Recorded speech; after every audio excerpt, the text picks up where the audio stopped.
तो इसके हम ऑब्जेक्टिव्स पढ़ते हैं। सबसे पहले understand the need of images in web pages. हमें ये पता चलेगा कि हम इमेजेस की ज़रूरत हमें क्यों पड़ती है वेब पेज में। दूसरा क्या है, design web pages using IMG tag.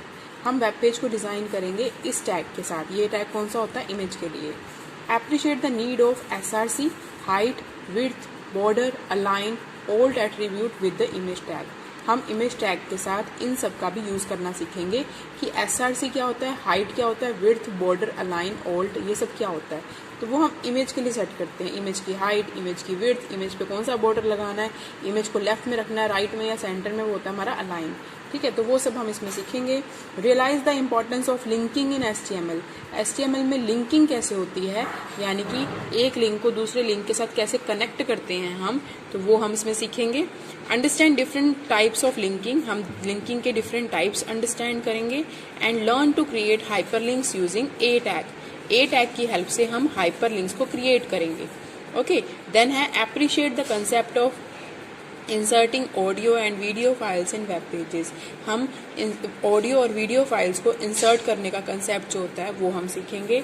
और हम सीखेंगे कि हमें एम्बेड टैग कैसे यूज़ करना है। एम्बेड टैग होता है जिसमें हम इमेजेस को एम्बेड करके यानी कि कंप्रेस करके डालते हैं। ठीक है, तो अब हम सीखते हैं सबसे पहले इमेजेस के बारे में।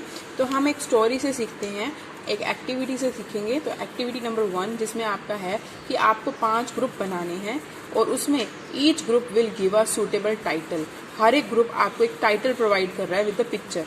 ओके, तो अब जैसे देखो ये पिक्चर है, इसमें क्रो बना हुआ है और वो क्या कर रहा है, वो पोट से पानी पी रहा है। तो ये कौन सी स्टोरी होगी, थर्स्टी क्रो। तो इसका नेम क्या हुआ, सूटेबल टाइटल क्या हुआ इसका, थर्स्टी क्रो। ऐसे ही सेकंड ग्रुप आपका जो है, सेकंड ग्रुप में देखो यहाँ पर ये कौन सी स्टोरी बनेगी, जिसमें एक मिल्कमैन है और इधर मंकी है। तो उसके अकॉर्डिंग कौन सी स्टोरी बन रही है, the milkman and the monkey. ये आपने स्टोरी सुनी भी होगी, है ना। तो मीन्स पिक्चर से हम एस्टिमेट कर सकते हैं कि ये कौन सी स्टोरी है। ओके, तो इसीलिए इमेज का यूज़ हमें पता होना चाहिए कि इमेज की नीड हमें क्यों पड़ती है। इमेज से एक तो हमारी जो हर चीज़ अट्रैक्टिव लगती है, ठीक है, साथ साथ हमें समझ में भी जल्दी आती है। उसके बाद जैसे ये स्टोरी है, इस स्टोरी का नाम क्या है, ग्रीडी फॉक्स। इस स्टोरी का नाम क्या है, the monkey and the crocodile. इसका नाम क्या है, लॉयन एंड द रैबिट। तो ये बन गए 5 ग्रुप। 5 ग्रुप्स ने क्या करना है, ये 5 के 5 ग्रुप्स क्या करेंगे, एक सूटेबल टाइटल देंगे पिक्चर्स को जो मैंने शो कर रखी है। ठीक है, चाइल्डहुड टेल्स क्या है, हम बचपन में पढ़ते थे इन स्टोरीज को, तो हमने उसको प्रॉपर क्या दे दिया, नेम दे दिया। उसके बाद अब आपकी सेकेंड एक्टिविटी में है कि एक तो हार्डवर्क की स्टोरी ये है, एक हार्डवर्क की स्टोरी ये है। आपको इन दोनों स्टोरीज में डिफरेंस फाइंड आउट करना है कि दोनों स्टोरी में क्या डिफरेंस है, और फिर आपको ये लिखना है। देखो, इस स्टोरी को पढ़ोगे आप तब भी सेम लगेगा आपको, इसको पढ़ोगे तब भी वर्डिंग बिल्कुल सेम है। फ़र्क कहाँ पे है, फ़र्क यहाँ पे है कि ये स्टोरी प्रेजेंटेबल मैनर में शो हो रखी है, देखो विद पिक्चर, है ना।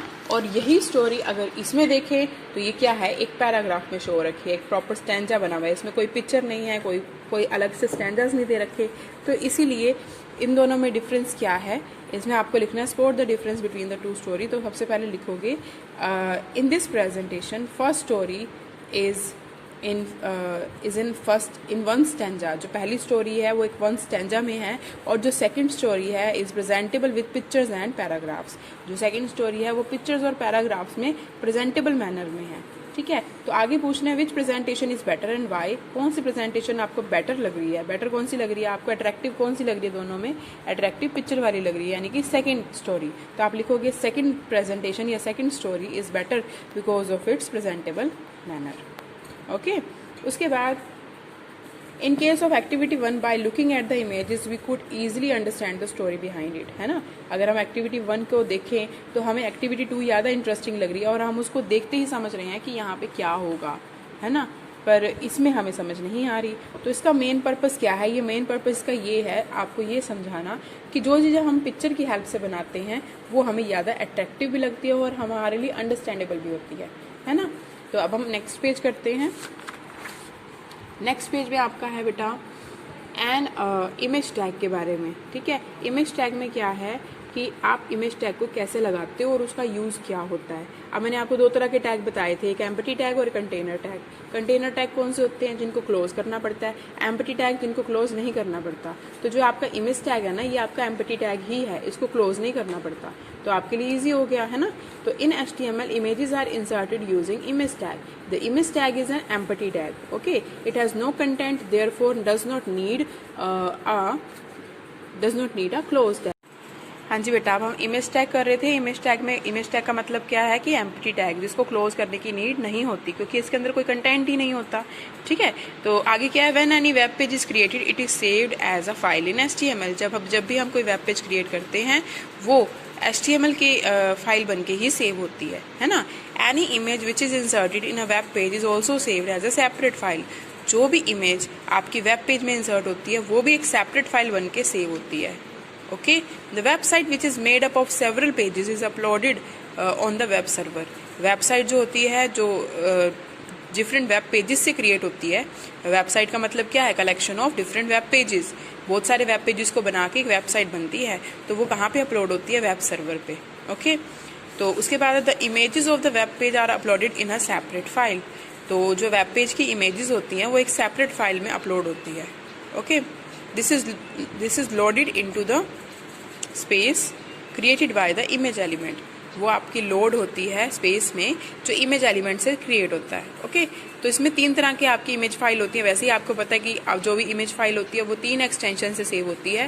वो कौन कौन सी एक्सटेंशन होती है? .jpg, .gif, .png। ठीक है, JPG फाइल होती है एक्सटेंशन, जो फोटोज की होती है, इमेजेस कोई भी हो, फोटो कोई भी हो, तो वो कंप्यूटर में या तो JPG से स्टोर होती है या GIF से या फिर PNG से।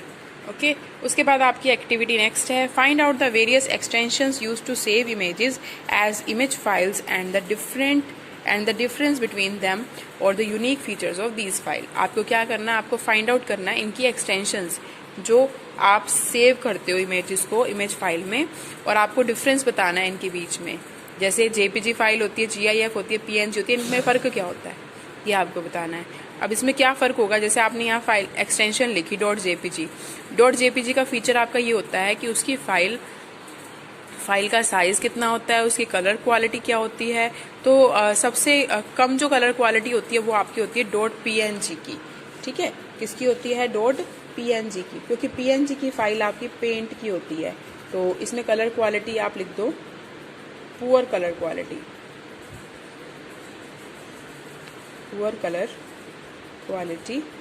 उसके बाद आप लिखो .jpg फाइल आपकी सही होती है, इसमें कलर क्वालिटी भी गुड होती है, तो आप गुड लिख देना। उसके बाद आपकी है GIF जो होती है वो आपकी इमेज होती है, और इसमें भी एवरेज लिख देना आप, एवरेज। ओके, तो ये लिखना है। उसके बाद है बेटा आपके एट्रीब्यूट्स जो आपकी इमेज के साथ यूज़ होते हैं। वो एट्रीब्यूट्स आपके होते हैं SRC का मतलब होता है कि कहाँ से आप इमेज को उठा रहे हो, यानी कि उसका URL क्या है ना। वो URL होता है कि आपके माई कंप्यूटर के अंदर लोकल डिस्क D में ये फाइल पड़ी है, वो उसका URL होता है। ठीक है, और ओल्ट का यूज़ क्या होता है? ओल्ट का यूज़ होता है टेक्स्ट के लिए, जो इमेज के साथ एक प्रॉपर अल्टरनेटिव टेक्स्ट को दिखाता है कि इस इमेज का टेक्स्ट क्या है, इस इमेज का नाम क्या है। ठीक है, तो देखो इसको पढ़ते हैं। SRC का मतलब होता है source attribute, tells the browser which image is to be displayed and where to find it. भी कौन सी इमेज डिस्प्ले हो रही है और उसको हम कहाँ से ढूंढ सकते हैं। Okay, example, the HTML code given below can be used to insert the image on the web page. The image is stored in the same folder as the HTML program. देखो अब यहाँ पे image tag का हम first time use करना सीख रहे हैं प्रोग्राम में। सबसे पहले आपको पता ही हर प्रोग्राम में सबसे पहले क्या आता है? HTML, then head, then title क्या दिया?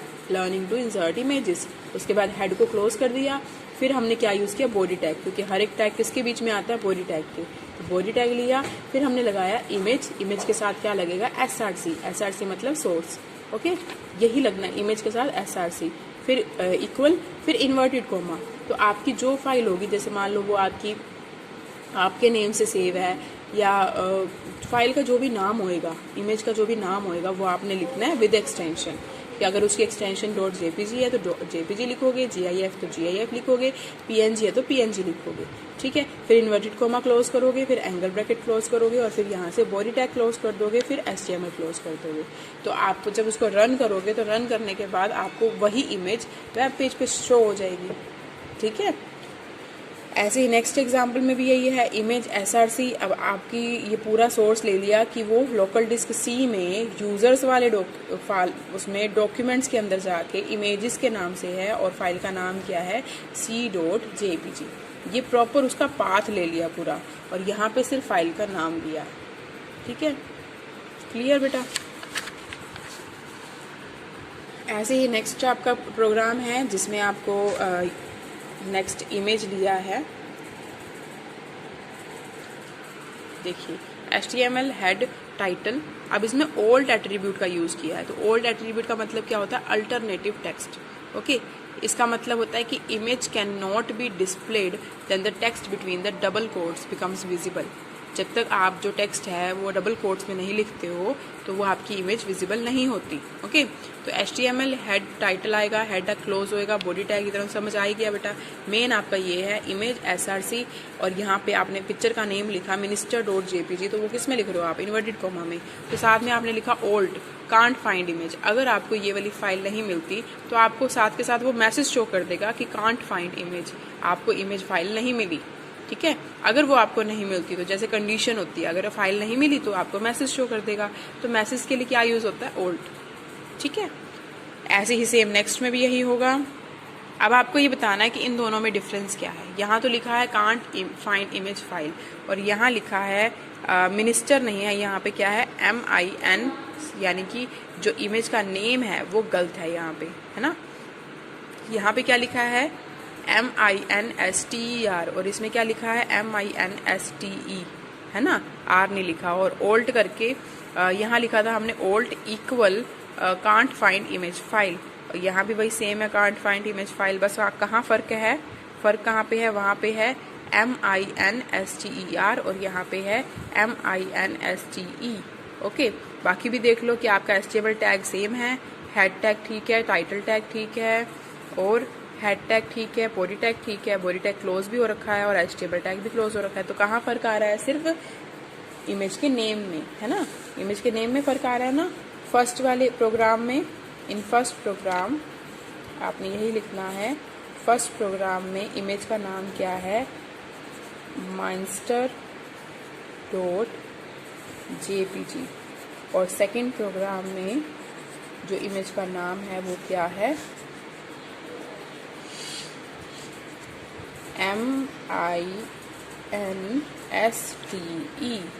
MINSTE.jpg, ठीक है। तो आपने भी यही वाला डिफरेंस लिखना है, बाकी सारा सेम है, ठीक है। उसके बाद अब हम यहाँ बात करते हैं इसके एट्रीब्यूट्स। अभी हमने 2 एट्रीब्यूट पढ़े हैं इसके, कौन कौन से, SRC और ओल्ट। अब हम पढ़ेंगे आगे एट्रीब्यूट्स। इमेज टैग के और एट्रीब्यूट्स कौन से होते हैं, align, border, height and width. Align का मतलब कि आपकी जो इमेज है वो टॉप पे आएगी, बॉटम में आएगी, मिडिल में आएगी, लेफ्ट में आएगी या राइट में आएगी, ठीक है। तो वो अलाइनमेंट दिखाता है। बॉर्डर का मतलब है कि उसके जो साइड में इमेज के बॉर्डर होते हैं जो वो किस फॉर्म में आएंगे, वो पिक्सल्स की फॉर्म में आएंगे। हाइट का मतलब इमेज की जो लंबाई है वो कितनी होगी। विड्थ मतलब उसकी चौड़ाई कितनी होगी, ठीक है। तो अब इसको यूज़ करना सीखते हैं। सबसे पहला आपको अपने, जैसे यहाँ पे इमेज शो कर रखा है तो यहाँ पे हमने साथ में लगाया इमेज SRC sand.jpg। अब हम इसको अलाइन किया लेफ्ट में, तो देखो ये ऑटोमेटिकली लेफ्ट में चली गई जब हम इसको रन कर रहे हैं। और ऐसे ही अगर मैं कर रही हूँ align is equal to right, तो कहाँ चली गई, राइट में, ठीक है। तो जहाँ पे हम उसको अलाइन करेंगे ना ये वहीं पर ही जाएगी, ठीक है। तो अलाइन यूज़ करना आ गया। जहाँ पे हमने SRC और ओल्ट लगाया था जहाँ पे वहीं पर अलाइन लगेगा, ठीक है। उसके बाद है बेटा जिसमें आपको हाइट, बॉर्डर, हाइट और विड्थ लगाना है, तो वो भी वही लगाना है जहाँ पे आपने क्या लगाया था, अलाइन लगाया था, वहाँ पे बॉर्डर आ जाएगा। बॉर्डर का साइज दे दिया आपने 5, हाइट दे दी 300, विड्थ दे दी 300, तो उस हिसाब से आपका रन हो जाएगा, इमेज उतनी आएगी साइज की।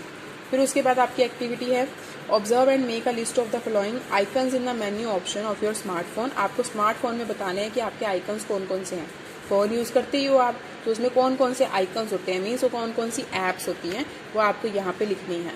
ठीक है, icons you see on the desktop your computer, आपके पास कंप्यूटर है तो उसकी जो फर्स्ट स्क्रीन होती है डेस्कटॉप, उस पर कौन कौन से आइकन्स हैं वो आपको यहाँ लिखने हैं। ठीक है, और options we see on the main menu of our television screen, आप टीवी देखते हो ना, तो टीवी में सबसे पहले जो ऑप्शंस आते हैं ना सबसे पहले, आजकल जैसे हम केबल लगवाते हैं तो जब स्मार्ट टीवीज होते हैं तो आगे ऑप्शंस आते हैं, तो वो जो ऑप्शंस आते हैं आपको यहाँ पे लिखने हैं। ठीक है, उसके बाद लिखने के बाद आपने आंसर देना है इसका। What happens when you click on the gallery icon of a smartphone, जब आप स्मार्टफोन के गैलरी आइकन पे क्लिक करते हो तो क्या होता है? बहुत ईजी क्वेश्चन है। जब आप गैलरी आइकन पे क्लिक करते हो तो आपकी फोटोज शो हो जाती हैं जो गैलरी में होती हैं, है ना। उसके बाद second, what happens when you click on the recycle bin icon on the desktop of computer, जब आप कंप्यूटर में रिसाइकल बिन पे क्लिक करते हो तो क्या होता है? रिसाइकल बिन में हमेशा वो वाली फाइल्स आती हैं जो डिलीट हो चुकी होती है कंप्यूटर से, तो डिलीट यानी कि वो क्या होता है, वो कंप्यूटर का डस्टबिन होता है, तो उसके अंदर सारी डिलीटेड फाइल्स होती हैं, और अगर आपको बाय मिस्टेक आपसे कोई फाइल डिलीट हो जाती है तो वहाँ से आप रीस्टोर कर सकते हो, है ना। तो ये आप लिख लोगे इसमें। उसके बाद है what happens if you click on the English news option on the menu of your television screen, जब आप टेलीविज़न स्क्रीन के इस मेन्यू पे क्लिक करते हो जिसका नाम है इंग्लिश न्यूज़ ऑप्शन, तो उसमें क्या होता है, फिर आपके पास सारे इंग्लिश न्यूज़ वाले चैनल्स आ जाते हैं, है ना। तो उसमें आपको कौन सा चैनल अच्छा लगता है उस चैनल से आप इंग्लिश की न्यूज़ सुन सकते हो, है ना। तो इसके आंसर्स आपको ऐसे ही लिखने जैसे मैंने आपको बताए हैं। उसके बाद हम आगे रीड करते हैं। फ्रॉम द अबव ऑब्जर्वेशन, इस ऑब्जर्वेशन से we can comprehend that if we click on any option in the menu it takes us to different screen on the television. आपने क्या देखा कि जब भी हम किसी भी ऑप्शन पे क्लिक करते हैं वो हमें एक नई स्क्रीन पर ले जाता है, एक डिफरेंट विंडो खुल जाती है उसके लिए, है ना। तो वो अब हम इसको पढ़ेंगे। आपने यहाँ पे इस क्वेश्चन को लिखना भी है, डिफाइन द मेन्यू आइकन्स। ये आपका क्वेश्चन नंबर, पहले मैंने कितने क्वेश्चन आपको मार्क करवा दिए, उसके आगे ऐड कर लेना बेटा ये डिफाइन द मेन्यू आइकन्स। ये फर्स्ट क्वेश्चन बनेगा ना, इस चैप्टर का फर्स्ट क्वेश्चन है ये, define menu icons. The menu icons are the actually thumbnail images. Menu icons क्या होती हैं? थंबनेल इमेजेस होती है। जैसे अब आपने किसी आइकन पे क्लिक किया तो साइड पे ना आपके पास ऐसे ऐसे बॉक्सेस आ जाएंगे कि आपने कौन से बॉक्स में जाना है, तो वो क्या होते हैं? वो आइकन्स होती हैं, एक थंबनेल बन जाती है वो, है ना, जो रिड्यूस करती है size versions of pictures and videos, ठीक है, which are link to larger images and other screen. जैसे अब ये फोल्डर्स हैं, इनको आपने बड़ा देखना है तो इसको आप लार्जर इमेजेस में देख सकते हो, यानी इसका व्यू जो है वो बदल सकते हैं, ठीक है। उसके बाद है can you name the software which gives the option to change the size of the thumbnail images. Yes, क्या आपके पास ऐसा कोई सॉफ्टवेयर है जो आपको ऑप्शन प्रोवाइड करता है to change the size of thumbnail images? हाँ, हमारे पास ऑप्शन है, माइक्रोसॉफ्ट पावर पॉइंट में हमारे पास ऑप्शन है, तो आप यहाँ लिख सकते हो Microsoft power point.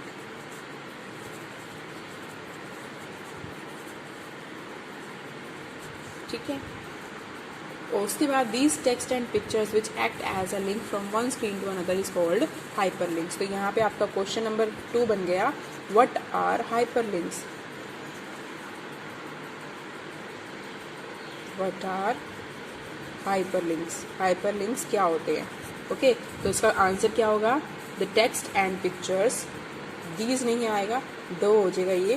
The text and pictures which act as a link from one screen to another are called hyper links. Okay, उसके बाद आपने करनी है ये एक्टिविटी, हैंड्स ऑन एक्टिविटी। इसमें आपको क्या करना है? हाँ जी बेटा, अब आपको ये होमवर्क करना है जिसमें आपको एक वेबसाइट ओपन करनी है DAV-CMC के नाम से, ठीक है, और इन क्वेश्चंस के आंसर देने हैं। Look at the image in the centre of the website. आपको वेबसाइट के बीच में सेंटर में एक इमेज दे रखी होगी, आपने उसको देखना है और उसमें देखना है कि आपको वहाँ पे 5 स्मॉल स्क्वेयर्स दिखेंगे इमेज के नीचे, ठीक है। आप अगर उन स्क्वेयर्स पे क्लिक करते हो तो क्या होता है? तो आपको इन क्वेश्चंस के आंसर लिखने हैं। What happens when you click the image, तो क्या होगा? इमेज आपकी दिख जाएगी फुल स्क्रीन पर। ओके, उसके बाद सेकंड है does your mouse pointer change on clicking the image. आपका माउस पॉइंटर चेंज होता है जब आप इमेज पे क्लिक करते हो? यस, तो उसका आंसर क्या लिखोगे? Yes. Does your mouse pointer change on clicking the square? Yes, ठीक है। What happens when you click the square? Different tabs open like communication module and provident fund etcetera. Okay, उसके बाद है find out the number of hyper links present on the DAV-CMC website. आपको DAV-CMC website पे देखने हैं कि कौन कौन से हाइपर लिंक्स होते हैं उसमें। तो जैसे मैंने एक लिख दिया www.davcmc.syllabus, ठीक है, और होता है www.onlineclasses.in, ठीक है। तो ये ऐसे और भी लिंक्स होते हैं, आपको वो भी देख के उसमें लिखने हैं। तो ये आज आपका होमवर्क है, आपको करना है बेटा। God bless you, thank you.